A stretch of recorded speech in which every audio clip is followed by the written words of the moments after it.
kita semua. Salam Om Swastiastu, Namo Buddhaya, salam kebajikan. Selamat pagi para pemirsa. Halo semuanya. Selamat datang di video kita kali ini. Nah, debat kali ini pastinya sangat seru sekali dan gak kalah seru dong dengan debat-debat yang lainnya. Karena di sini kita dihadiri oleh seseorang yang istimewa sekali. Kira-kira siapa ya?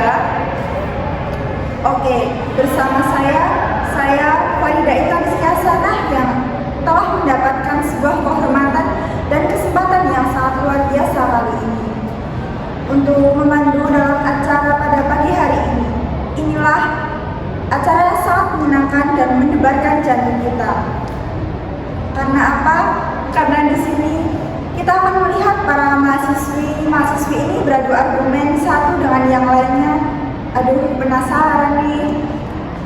Kepada para penonton, ayo kita nyalakan api semangat kita karena kita akan melihat diskusi pada pagi hari ini.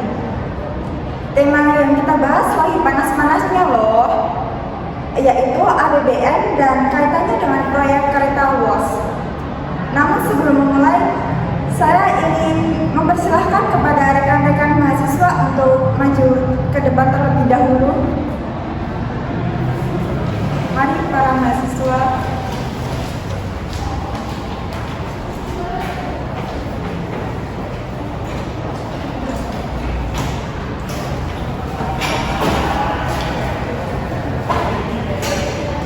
Baik, karena rekan-rekan mahasiswa kita sudah duduk, mari kita sambut Ibu pakar ekonomi kita, yaitu Ibu Violeta Ferdisyani.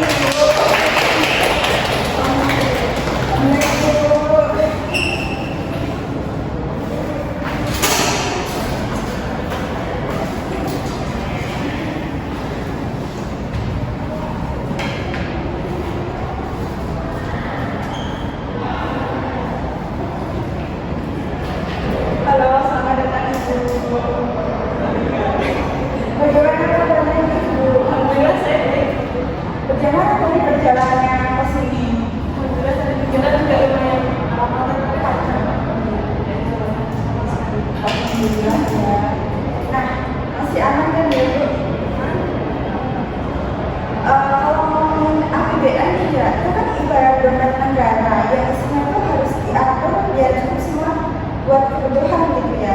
Dari pembangunan sampai gaji ASN dan juga harus bisa mencukupi berbagai kebutuhan dari pendidikan, kemudian kesehatan sampai dengan pembangunan. Tapi dalam mengatur APBN ya pastinya tuh nggak mudah dong. Salah satunya yang sempat kerabu kayaknya kereta cepat bus ya Bu. Nah, ada yang bilang itu keren banget, canggih, bikin bangga. Tapi ada juga yang bilang, itu kayak nambah beban APBN gak sih? Nah, karena kan proyek itu besar, jadi kan butuh anggaran yang besar juga. Nah, dari situ aku tuh pengen tanya Bu, gimana sih caranya pemerintah menjaga supaya APBN ini tuh tetap stabil, tapi pembangunannya itu juga terus berjalan. Jadi saya ingin meluruskan sedikit mengenai WUS kaitannya dengan APBN. Jadi kan banyak nih di media sosial kan menanyakan dari Jakarta sendiri, mereka kan yang membangun proyek kereta cepat WUS ini kan, mereka itu ingin meminta kepada Menko Budaya untuk istilahnya menutupi kerugian itu menggunakan APBN. Tentunya itu sangat tidak disetujui oleh Pak Budaya karena ya buat apa gitu negara kok jadi beban. Padahal awalnya itu kereta cepat WUS itu kan mengenai skemanya itu kan B2B, bisnis to bisnis, jadi tidak menggunakan APBN sama sekali. Jadi BUMN Cina dengan BUMN Indonesia itu kan bekerja sama ya istilahnya, jadi tidak menggunakan APBN. Nah ini karena utang itu ya karena pembekakan utang karena mungkin dari segi salah adanya anggaran yang berubah-ubah, kemudian peraturan presiden juga kan berubah-ubah yang awalnya itu bisnis to bisnis dan APBN, tapi berubah di tahun 2021 itu malah ingin memperbolehkan APBN untuk menanam modal seperti itu. Menarik banget nih penjelasannya yang udah disampaikan oleh Bu Violeta tadi. Nah, kalau kita tarik contohnya tadi kan salah satunya kan proyek kereta cepat 2 itu tadi. Nah, banyak banget nih yang penasaran sebenarnya proyek ini tuh lebih banyak membawa manfaat jangka panjang atau malah menjadi beban buat APBN. Mungkin Ibu bisa menjelaskan sedikit latar belakangnya proyek ini dan gimana sih APBN itu terlibat di dalamnya. Baik, jadi kan awal mula dibangun itu sudah terbelit lah dari sejak Presiden SBY dari tahun 2012. Itu baru rencana saja. Kemudian masuk ke era Presiden ke-7 Pak Jokowi, dari mimpi itu menjadi kenyataan bahwasanya beliau pengen banget nih ngotot banget untuk mendorong pembangunan besar-besaran di Indonesia. Salah satunya yaitu kereta cepat bus. Nah, jadi awalnya itu dua negara dengan kekuatan istilahnya teknologi yang begitu besar, ada Cina dan juga Jepang. Awalnya kan awalnya itu apa ya?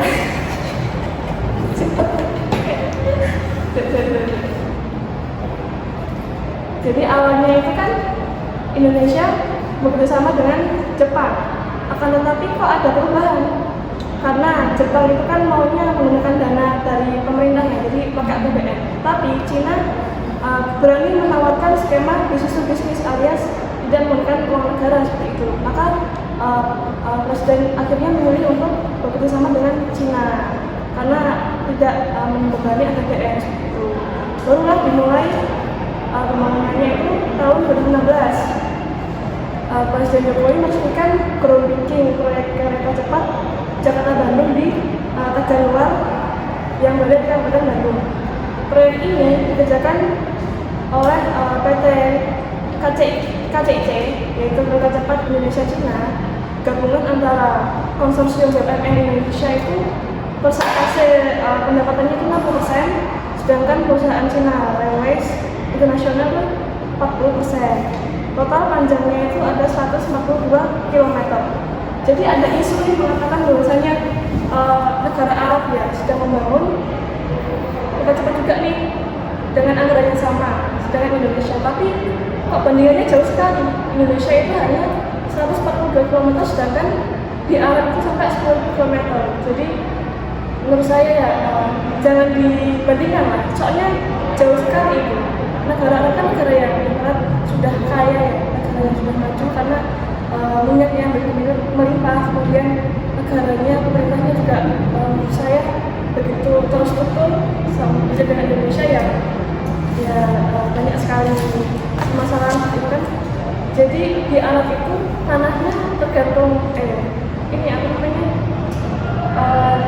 relatif data ya kan turun itu masih dan tanahnya itu juga punya pemerintah, sedangkan Indonesia dengan penduduk yang begitu padat tentunya juga secara geografis banyak gunungan, banyak bukit-bukit, makanya apa namanya dananya untuk membebaskan biaya lahan juga kan begitu besar, kemudian membangun terowongan dan juga jembatan dan sebagainya. Jadi kayak jangan dibandingkan lah, beda jauh seperti itu.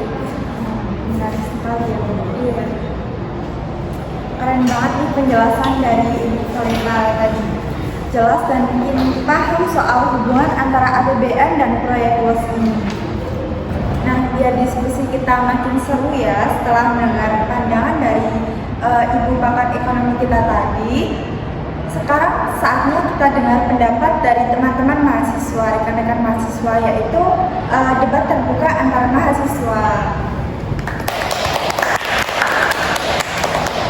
Inilah debat terbuka antara tim A dan tim B yang berasal dari universitas yang sama, yaitu UIN Raden Masaid Surakarta, di mana kita akan lihat bagaimana teman-teman muda kita dari UIN Raden Masaid Surakarta memandang hubungan antara APBN dan proyek WUS dari sudut pandang akademis, kritis, tapi juga kreatif tentunya.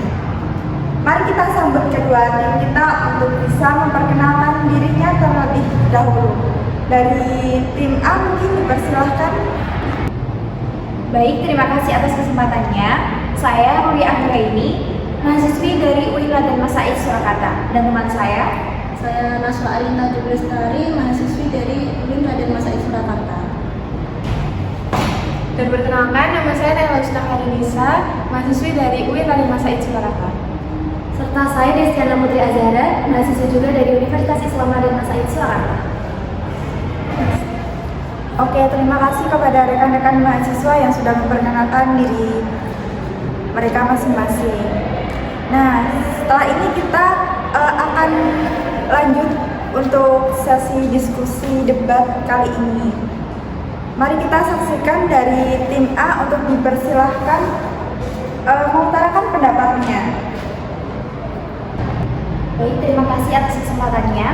Jadi kalau bicara soal proyek kereta cepat atau WUSMI, bisa dibilang kalau ini tuh memang bukti kemajuan dari negara Indonesia. Tapi dari sisi saya sebagai seorang mahasiswa, kita itu juga perlu melihat dari realitasnya. Apakah ini benar-benar merupakan pembangunan yang menyejahterakan masyarakat atau malah justru menambah beban negara seperti itu. Kita tahu bahwa biaya proyeknya ini sangat besar banget, bahkan sampai triliunan rupiah. Nah, sebagian dananya itu berasal dari pinjaman luar negeri. Otomatis ada resiko yang kita tanggung. Ada resiko yang negara nanti akan menanggungnya gitu.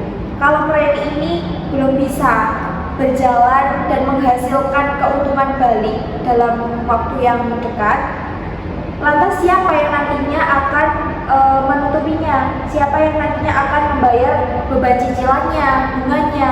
Kalau ya pasti ujung-ujungnya juga akan dari APBN, yang itu adalah uang negara, gitu. Notabene adalah uang dari rakyat, gitu. Nah, saya ini berpendapat seperti ini bukan berarti menolak pembangunan, tapi saya justru malah mendukung kalau itu memang benar-benar pembangunan yang memberikan manfaat yang luas.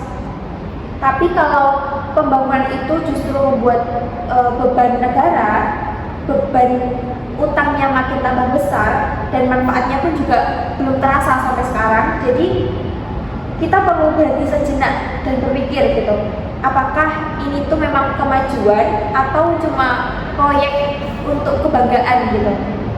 Jadi jangan sampai kita bangga karena kita punya kereta cepat, tapi di sisi lain APBN kita harus menanggung utang yang terus bertambah gitu. Karena pada akhirnya yang akan menanggung itu semua bukan hanya pemerintah, tapi kita juga sebagai rakyat. Seperti itu. Baik, terima kasih kepada tim A yang sudah menyampaikan pendapatnya dan mengutarakan pendapatnya yang sangat menarik sekali. Untuk selanjutnya kepada tim B, mungkin bisa menyampaikan pendapatnya karena pastinya tim B ini memiliki pandangan yang berbeda dari tim A. Mari dipersilahkan untuk tim B. Terima kasih atas pendapat dari tim kontra. Kami sangat menghargai pendapat tersebut, namun kami justru memiliki sudut pandang yang berbeda mengenai hal ini. Kami dari tim Pro tidak menutup mata bahwa proyek kereta bus ini memang mempunyai tantangan besar, terutama soal utang dan juga biaya pembangunan. Tapi utang untuk pembangunan infrastruktur seperti ini tuh sebenarnya bisa dianggap sebagai investasi jangka panjang. Artinya memang membutuhkan waktu yang lama untuk balik modal lah. Nah, tapi manfaatnya itu bisa dirasakan masyarakat selama puluhan tahun ke depan. Seperti transportasi yang lebih cepat, yaitu dari Jakarta Bandung itu waktu tempuhnya hanya 45 menit saja. Lalu juga ini tuh seperti tujuan awalnya tuh untuk mengurangi kemacetan juga, dan juga ini tuh bisa menjadi solusi untuk mengurangi emisi karbon seperti itu. Dan juga Indonesia ini tuh merupakan satu-satunya negara di Asia Tenggara yang memiliki kereta cepat atau bus ini.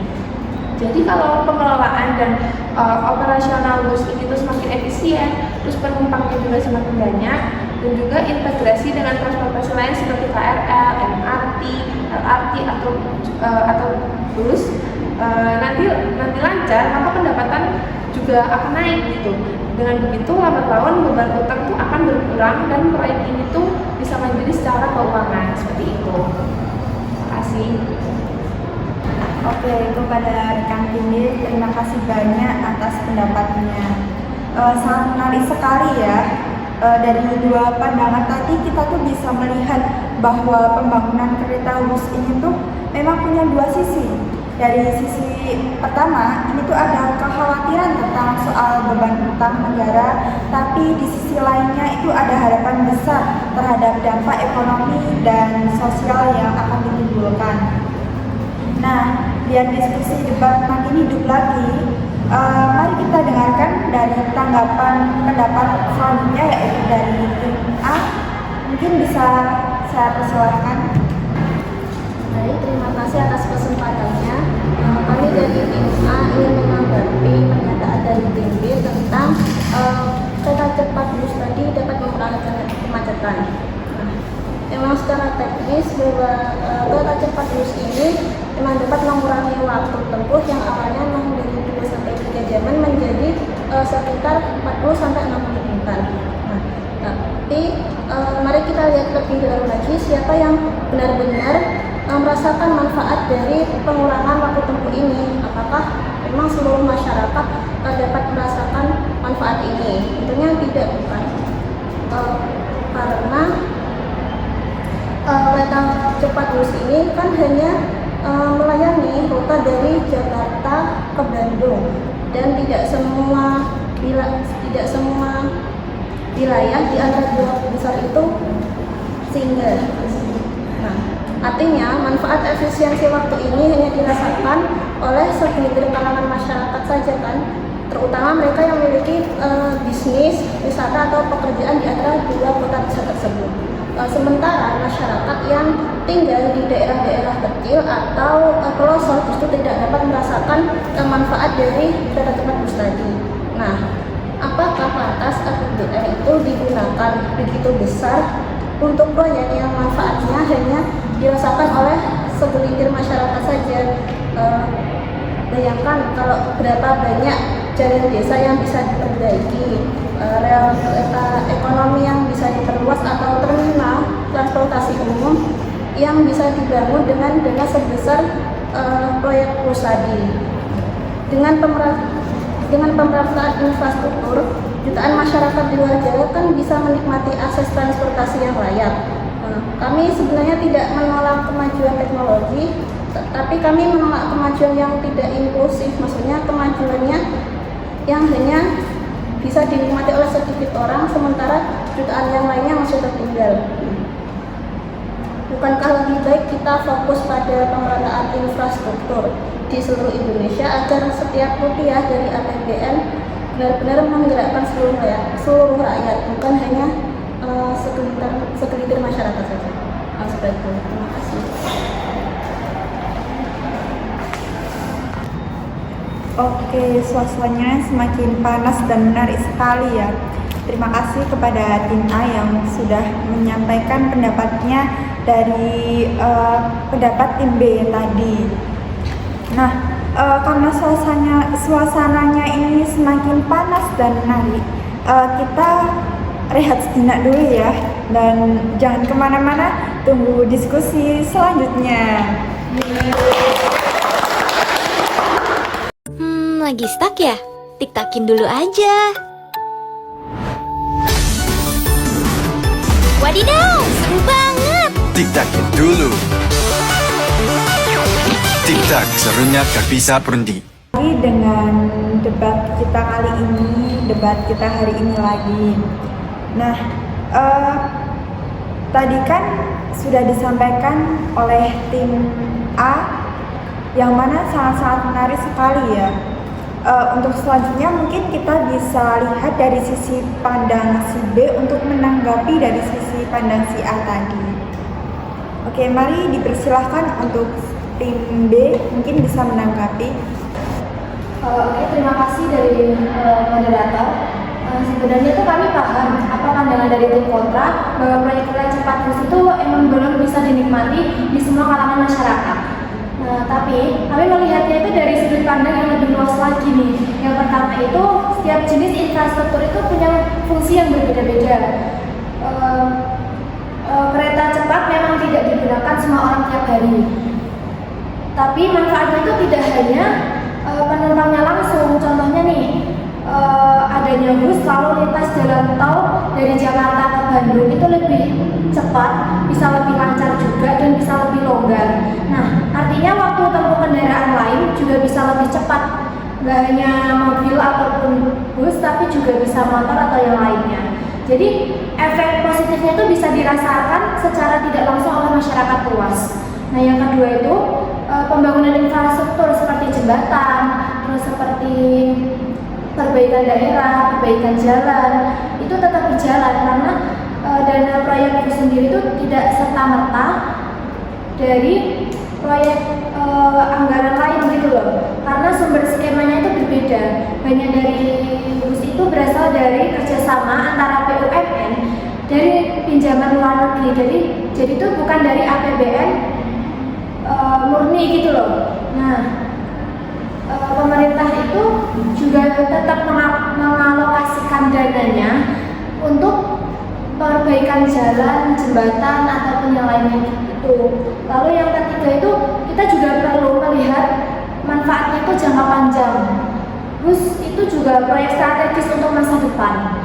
Bukan hanya alat transportasi, tapi juga simbol kemajuan teknologi yang ada di Indonesia. Kalau kita ingin negara ini maju, kita ingin bersaing, misalnya ingin bersaing dengan negara lain, kita juga harus berani berinvestasi di teknologi dan infrastruktur modern. Jadi kita nggak ketinggalan zaman dari negara lain lah kayak gitu. Nah, yang keempat tuh dengan perkembangannya kawasan di sekitar stasiun bus akan muncul banyaknya lapangan kerja baru, mulai dari sektor pariwisata, kuliner, transportasi lokal, sampai properti. Jadi manfaat ekonominya itu bisa dirasakan oleh masyarakat luas. Jadi itu tidak hanya segelintir orang, tapi bisa juga manfaatnya itu di seluruh masyarakat lah, begitu. Terima kasih. Wah, sangat luar biasa sekali ya dari tim B udah menyampaikan pendapatnya tentang tadi. Karena acara debat kali ini tuh sangat luar biasa sekali, kita berikan aplaus dulu. Dari tadi kita kan udah dengar dari banyak pandangan ya, baik dari penjelasan dari pakar ekonomi sendiri tentang APBN yang berperan dalam menjaga keseimbangan pembangunan, sampai dari pandangan rekan-rekan mahasiswa ini.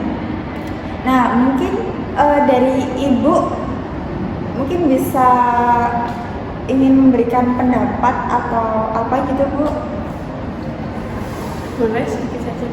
Oke, Baik, ini sangat seru sekali ya dari sisi pro dan kontra. Tentunya menimbulkan banyak spekulasi di kalangan masyarakat sendiri, tapi kebanyakan sih ini ya kontra ya, karena setelah diketahui bahwasanya utang itu kan semakin berkembang, semakin membengkak seperti itu. Jadi untuk sisi positifnya mungkin ya karena efisien waktu dari Jakarta ke Bandung hanya 40 sampai 50 menit saja, daripada kita harus melewati tol atau bahkan udah sampai loh. Tapi sampai 50 menit cut ya.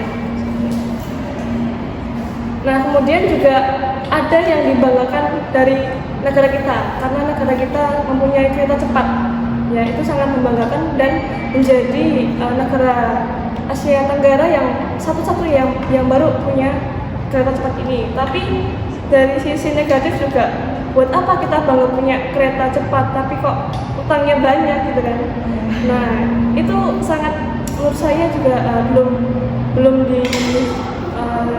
disebutkan sebagai keuntungan atau suatu kebanggaan. Kemudian adanya bunga yang membengkak. Memang pada awalnya itu ketika bekerjasama dengan Jepang itu hanya 0,1%. Kemudian beralih tangan ke perusahaan Cina dengan bunganya itu 2%, tapi kok berubah-ubah menjadi 3,4% bunganya. Jadi kenaikan bunganya itu sangat tinggi. Itulah yang menyebabkan utang dan juga sekaligus bunganya itu sangat membengkak seperti itu. Yang awalnya anggarannya ditetapkan itu 80 triliun, sekarang malah sampai 116 triliun. Kan sangat banyak sekali itu nomboknya. Nomboknya itu. Dan dari segi keuntungan sendiri juga masyarakat, tidak semua masyarakat itu merasakan keuntungannya, hanya untuk masyarakat kalangan tertentu saja, ya, kalangan menengah ke atas lah istilahnya. Dan dari pembangunan WUS ini juga tidak menetapkan good government, yaitu tidak efisien, tidak akuntabilitas, dan juga tidak partisipasi dari rakyat sendiri.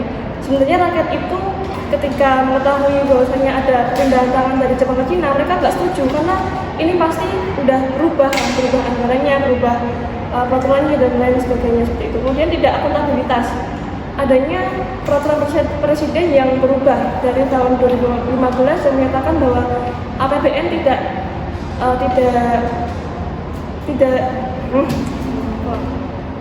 jadi di tahun 2015 itu disepakati bahwasanya APBN tidak terlibat, jadi tidak menggunakan APBN. Tapi kok di tahun 2021 berubah, APBN dikeluarkan untuk boleh, istilahnya seperti itu.